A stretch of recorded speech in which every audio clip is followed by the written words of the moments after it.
Assalamualaikum warahmatullahi wabarakatuh.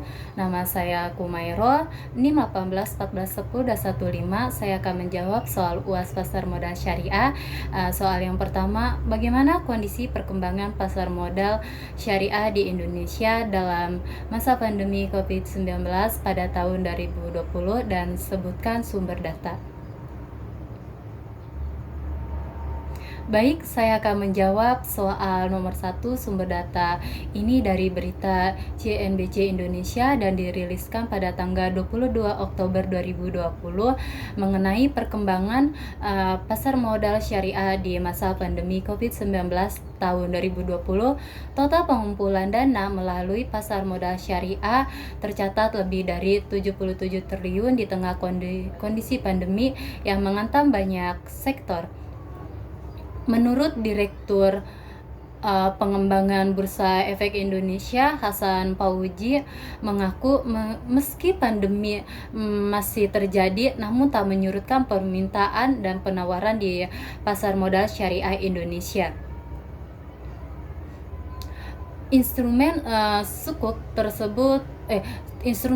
terus terbit dari sisi korporasi di tengah pandemi. Lebih dari 77 triliun fundraising di pasar modal saham syariah terus tumbuh di tengah pandemi. Ada 46 IPO saham baru, 35 emiten itu merupakan saham syariah. Kemudian kalau dilihat 709 saham tercatat, 451 tergolong efek syariah. Pasar modal syariah menjadi ujung tombak alternatif pendanaan. Misalnya apa yang dilakukan pemerintah melalui sukuk negara baru dan koperasi yang memanfaatkan pasar modal. Ada lebih dari 30 triliun lebih sukuk baru tahun ini dan 830 triliun jumlah sukuk negara. Selanjutnya dari sisi reksadana yang juga terus mengalami peningkatan, mencatat aset under management reksadana konvensional hanya tumbuh 7,6% dibanding akhir tahun lalu. Namun sebaliknya reksadana syariah bertumbuh hampir 30%.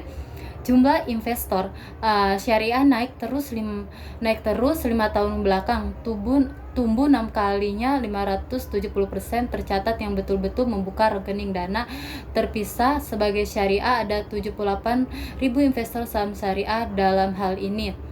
Dalam hal ini OJK juga terus memberikan dukungan terhadap perkembangan pasar modal syariah. Selanjutnya soal yang kedua, bagaimana untuk menjadi investor di pasar modal syariah Indonesia yang tidak menyalahi prinsip-prinsip Islam dalam berinvestasi. Saham syariah merupakan efek berbentuk saham yang tidak bertentangan dengan prinsip syariah di pasar modal. Definisi saham dalam konteks saham syariah merujuk kepada definisi saham pada umumnya yang dia atur dalam undang-undang maupun peraturan OJK lainnya. Semua saham syariah yang terdapat di pasar modal syariah Indonesia, baik yang tercatat di Bursa Efek Indonesia maupun tidak, dimasukkan ke dalam daftar efek syariah atau DES yang diterbitkan oleh OJK secara berkala. Saham syariah bisa menjadi instrumen investasi yang menarik bagi investor pemula. Bagaimana cara menjadi investor saham syariah Indonesia? Yang pertama, pilih perusahaan efek yang punya SOTS. Yang kedua, buka rekening efek syariah. Ketiga, cek konfirmasi menjadi investor. Keempat, transfer uang untuk modal investasi. Dan yang kelima, unduh dan install SOTS.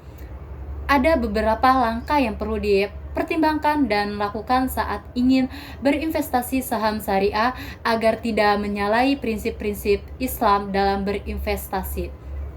Pertama, kenali daftar saham-saham syariah. Kedua, pastikan saham bebas dari praktek yang tidak sesuai Islam. Dan yang ketiga, jangan asal pilih saham, cek fundamental dan lakukan analisa teknikal. Mungkin itu saja dari Saya jawaban was pasar modal syariah, kurang lebihnya mohon maaf. Assalamualaikum warahmatullahi wabarakatuh.